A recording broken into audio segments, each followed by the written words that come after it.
Alright, once upon a time, Spider-Man Brand New Day gets set photos out in the wild. After years and years of rumors, we finally see the suit. It's good, it's really good. Everybody is raving about how awesome it is, with some even declaring it's perfect in every way. Everyone is entitled to their own opinion, but what do I think? Well, it's kinda complicated. It's a great suit and a pretty good adaptation of Spider-Man's classic costume. Easily the most comic accurate suit we've gotten in live action, right behind the Raimi suit. Yes, that's right, not the TASM 2 suit. We'll talk about that another time. Notice how I said it's the most comic accurate we've seen in live action? That means this is the most accurate physical suit we've gotten, but there is another classic suit that is debatably more accurate, and at the same time, more unique. Allow me to introduce you to the final swingsuit. This costume appeared at the end of Spider-Man No Way Home, and even though it was only around for about 15 seconds or so, it captured the hearts and minds of many fans, including myself. I remember the first thing that I said walking out of that theater was, "Man, that was pretty cool, but I really want to get a better look at that classic suit." To this day, almost 4 years later, this suit has barely appeared in anything, despite easily being the most unanimously loved MCU Spider-Man suit. At this point in time, it's appeared in Spider-Man 2, some figures, and that's kind of it. Neither of which are really that accurate, but I'm not complaining. I just think it's important to point out that these aren't the best representation of the CGI suit that was in No Way Home. Despite it literally pulling a hit and run on us, the final swingsuit was really amazing, and we'll all miss it a lot. Well, some of us.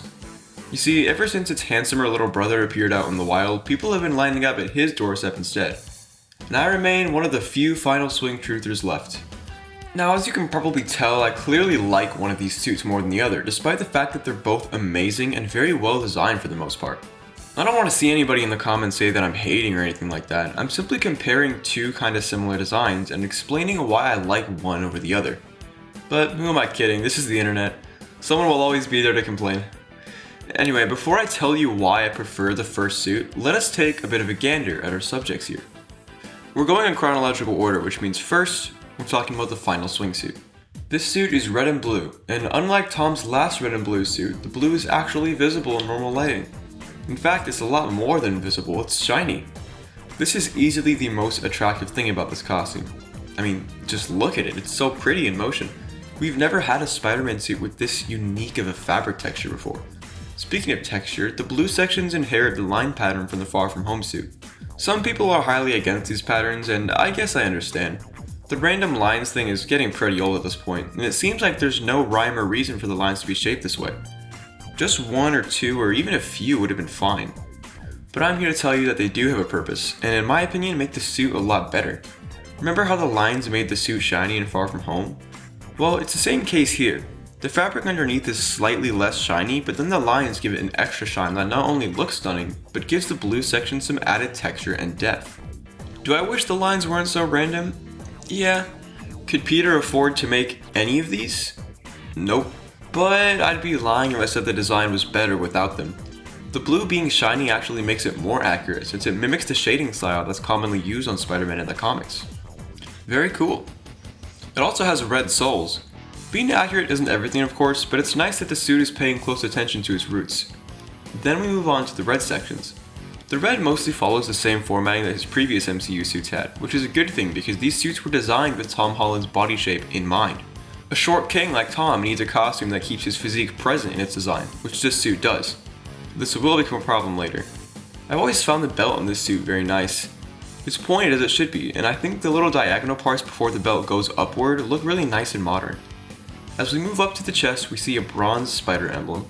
People will always be there to deny it and say the emblem is black, but objectively, it is bronze. You see, it seems black when there's no light directly hitting it, but once you shine some light on it, it appears gold. That's a really nice detail that makes the suit look real unique. Here are some screenshots in the movie of the logo being bronze if you don't believe me. There's no warm light anywhere in this image, exclusively white light, and the logo is still bronze. Like I said, countless people will be there to deny it, but to that I say, learn how lighting works and then come back. The bronze logo is really nice, and I'm glad they included it.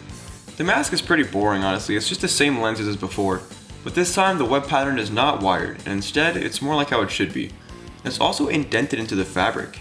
That's kinda cool. Some people think the webbing is too spaced out, but I don't think so. It looks perfectly fine. As we turn around to the back, not much has changed. Our shiny blue is still there, and we get a nice red back logo. It is the same logo as the front, which is very good looking and takes a pretty round space on his back, but I'd be lying if I said I wouldn't prefer the rounder logo that the Stark suit had. That would make this suit undeniably the most accurate Spider-Man suit ever. But alas, it is not. So what's the verdict? Is this suit even that good, or is it just a mix of rehashed elements? Was everybody wrong about the final swingsuit? No, it's a really great costume and in my opinion, the best Spider-Man suit of our time. Yeah, it does recycle a few elements from previous costumes like the lenses or formatting, but is that really a problem? No, not really. If the formatting from the other suits worked well and complemented Tom's body, I don't see why they'd feel the need to change it. I'm glad we got it, even if it was shafted immediately in the next movie for this. The first thing you'll probably notice is the absence of the shiny blue. I'm not sure why this was done, but the shade of blue they picked still looks pretty good, even if it was better before.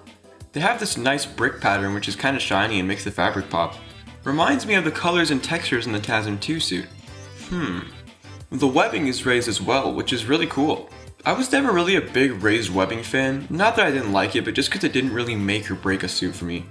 It's either there or it's not, I didn't really care that much. But here it looks amazing. It gives the suit a lot more life, despite the fact that Peter couldn't have made this suit at all, given the materials he would have to acquire to achieve such a thing. It seems the webs are closer together this time, which I wasn't really complaining about before, since it was never an issue, but it looks good here. As we once again move up the chest, we get to the emblem.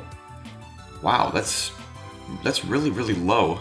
Again, just like the TASM 2 suit. Fishy. The logo itself is very similar to the one we had before, except this time the legs are much longer. And for some reason it seems the top two legs are connected? That looks so bad, who thought that was a good idea? It's so weird to just have one set of legs connect while the rest are segmented. Like, pick one. Anyway, the logo is decent, but very low. And there's web shooters too. They're kinda ugly. Oh, there's also a lot of seams in the blue sections. In the same places as the seams in the TASM 2 suit. ¿Qué está pasando? Okay, I'm gonna stop beating around the bush. I'm sorry to break it to you, but the brand new day suit is literally just a ripoff of the TASM 2 suit. Oh my god, bro. Oh, hell no, man. Is it a better version? That's up for debate, but it quite literally just rips the formatting from the suit, takes all the seams and textures, and even includes the bad things about the suit, like the super low emblem. It's really strange to realize this, but the closer you look, the more it makes sense, I guess. They probably saw everyone on the internet critiquing Spidey's costumes from the MCU, and rightfully so, but then people would turn around and praise the TASM 2 suit. Nothing wrong with that, it's a very good looking suit, even if it's not perfect. But I'm willing to bet they saw all this online discourse and came to the conclusion that people like the TASM 2 suit the best. So they should just make it that suit. Like, beat for beat. Now the problem with this is that the suit becomes way less unique, and even worse, since they ripped off the formatting of the TASM 2 suit, that means the suit sometimes looks like it doesn't fit Tom correctly. And that's a really big oversight. Remember earlier when I was talking about how important it was to make the formatting match the actor's body? Well, not anymore. You see, the formatting of Andrew's suits are very long. Long middle section, long logos, and a big arch in the back to put emphasis on his tall and lean stature. Andrew is very long. Jonathan Holland is not very long. That's why the belt of his earlier suits was much higher up, because it made it look like he had longer legs to match his torso. It was made with his body in mind.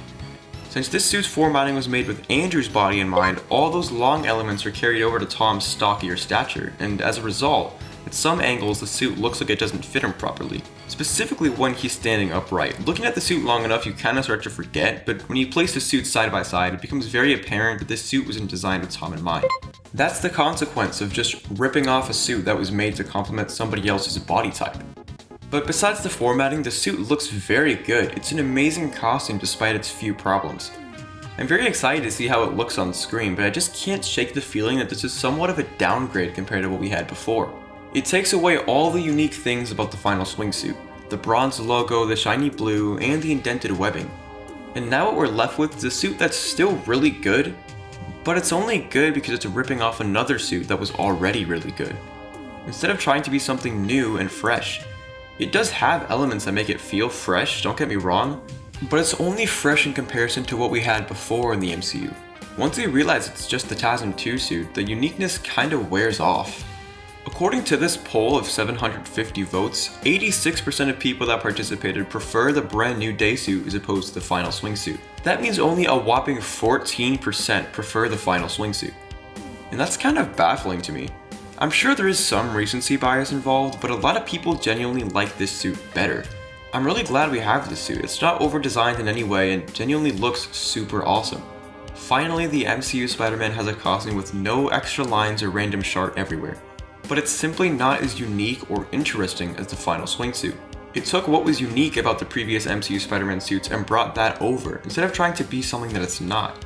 And that's why I prefer the final swingsuit. It looks cooler, it's more accurate, and it's a lot more unique. That isn't even to say I dislike this suit. I'm barely even disappointed in it. It's a stunning costume and a great translation of the comic book art, but the previous suit will always be more special to me, and I find myself wishing we just got that one instead. Feel free to launch an airstrike at me in the comments, I'd really like to know what you think. Make sure to like this video or dislike it if you think it's trash, and subscribe if you like Spider-Man and really hot takes. Thanks for watching, my friends, and I'll see you next time I have something cool to talk about. God bless.